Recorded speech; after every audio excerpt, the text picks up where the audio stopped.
결론을 소개해드리겠습니다. 얼마 전에 서희초등학교에서 안타까운 소식이 전해졌습니다.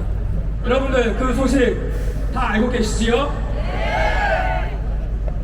관련해가지고 대통령이라는 작자는 또 전 정부 탓을 하고 있습니다. 열 받으시죠? 학생 인권 조례가 우리 선생님을 사지로 내몰았다고 호도하고 있습니다. 다들 그 말 들으셨지요? 그리고 그게 바로 전 정권의 대한민국 붕괴 시나리오라고 말을 했습니다. 그 말도 들으셨지요? 개소리지요? 분노하시지요? 관련해서 추모와 정부 규탄 발언을 해주실 분을 모시겠습니다. 초등학교 교사이신 유영채 선생님 무대로 모시겠습니다. 힘찬 박수로 모시겠습니다.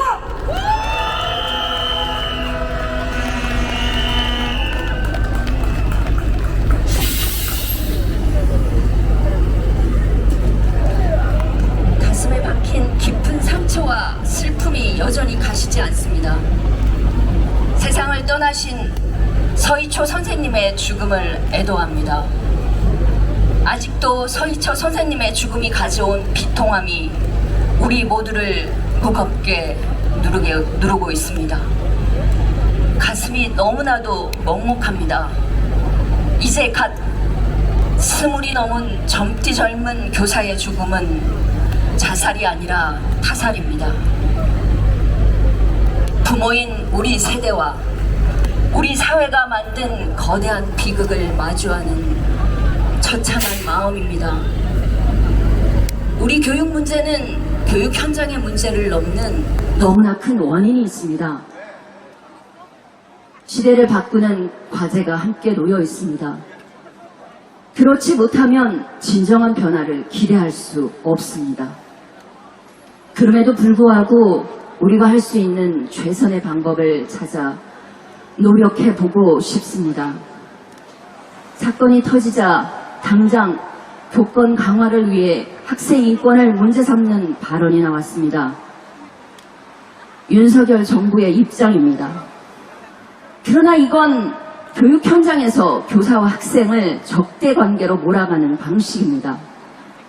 교육 현장을 더욱 참담하게 파괴하는 매우 야만적인 방식입니다.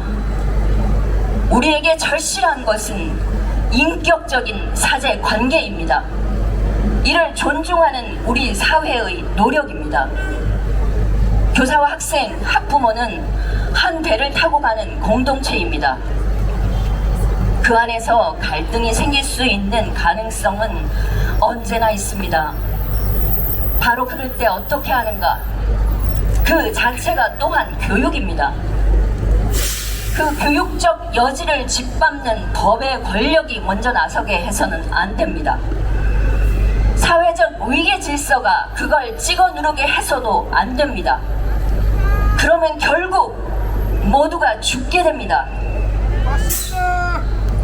이런 식으로는 교사의 자살, 학생의 자살은 되풀이될 수밖에 없습니다. 그렇게 목숨을 끊은 교사의 부모, 학생의 부모도 함께 죽어가게 됩니다. 멀리 내다보고 문제를 풀어야 합니다. 물론 매우 힘들고 인내를 요하는 시간이 될 것입니다. 그래도 노력하는 것이 교육입니다. 이걸 지켜주고 응원하고 지지할 때 교육의 권위는 살아납니다. 막무가내로 무 자르듯 하는 방식은 교육이 아니라 폭력입니다.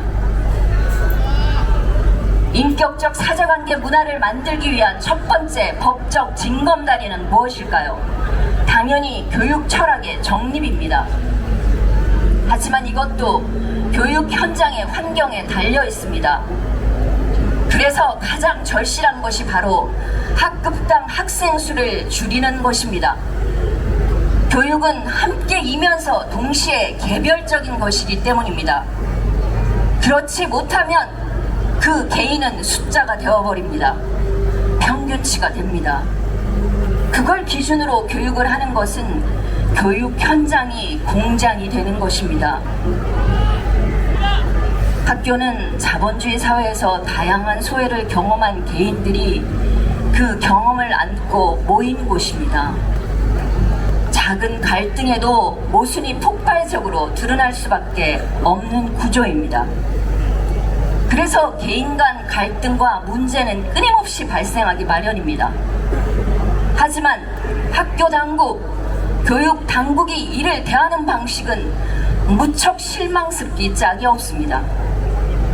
기껏해야 학생 개인이나 교사 개인을 처벌하고 징계하는 방식, 그런 걸 좀 더 효율적으로 할 법안을 재개정해서 적용하는 것일 뿐입니다. 교육이 관리 대상이 된 것입니다. 언제든 통제할 수 있고 계산할 수 있는 숫자가 된 교육이 피할 수 없는 운명입니다. 사람을 키워야 하는 교육에서 사람이 실종된 것입니다. 윤석열 정부는 근본적 문제 해결을 할 의지도 관심도 없습니다. 학생과 교사 모두를 경쟁으로 통제하고 차별하며 소외를 오히려 키우고 있습니다. 이러니 소외를 해소해야 하는 학생이 상대적 약자에게 분노와 폭력을 가하게 됩니다. 새내기 신규 젊은 교사들이 그렇게 희생되고 있습니다. 이런 구조는 결국 끊임없이 희생자를 양산할 수밖에 없게 되어 있습니다. 교사와 학생들의 목소리에 귀를 기울여 주시기 바랍니다. 감사합니다. 교사와 학생이 서로에게 귀한 존재로서 만나기 위해서는 학급당 학생 수를 소소화하는 것이 절대적으로 필요합니다. 그러나 그 반대로 교사 수를 줄이고 있습니다. 줄였습니다. 이 정부 들어 교육 예산을 축소까지 했습니다. 무얼로 교육하라는 것입니까? 여기에서 구호 2개 외치겠습니다. 뒷부분 3번 같이 외쳐주시기 바랍니다. 교사와 학생은 서로에게 귀한 존재이다. 학급당 학생 수를 줄여라. 줄여라. 줄여라. OECD 평균에도 못 미치는 교육 예산 축소 웬 말이냐? 교육 예산을 확대하라. 교육을 권한으로 보장하는 법과 규정의 개정 노력도 절실합니다. 그에 더하여 우리 교사들도 각오를 다지고자 합니다. 우리 자신이 백년대계의 뜻을 진심으로 내면화하고자 하는 것입니다. 개인의 진정성이 그 출발이 될 것이고 나에게서 우리가 될 것이라 믿습니다. 자기 존재를 다 건 도덕적, 양심적 교사상을 실천하고자 합니다. 시민 여러분, 응원해 주십시오. 입시를 위한 도구가 아니라 인생과 인격의 스승으로 우리 자신을 성장시켜 나가도록 하겠습니다. 함께 해 주십시오. 어두운 교육 현장에도 촛불을 켜 주십시오. 모든 교사는 미래를 위해 준비합니다. 존재합니다. 그 미래를 위해 함께 해 주실 거죠? 감사합니다. 다시 한번 서희초 교사의 죽음에 깊은 애도를 표하며 발언을 마치겠습니다.